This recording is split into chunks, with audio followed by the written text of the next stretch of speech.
tomoni tozala mwasi na ye Chaka Congo oyo aza moko ya ba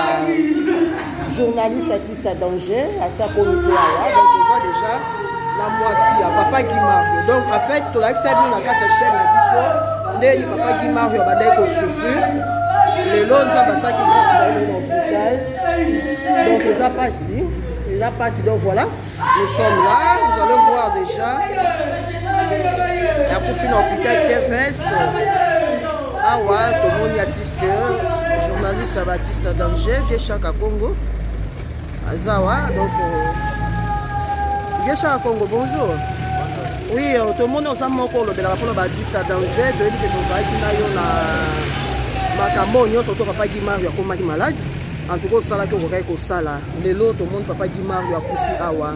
toyebi te okopesa biso mwa message moko bon en tout cas TVC médical nga mpe nabelaka na remisa d'abord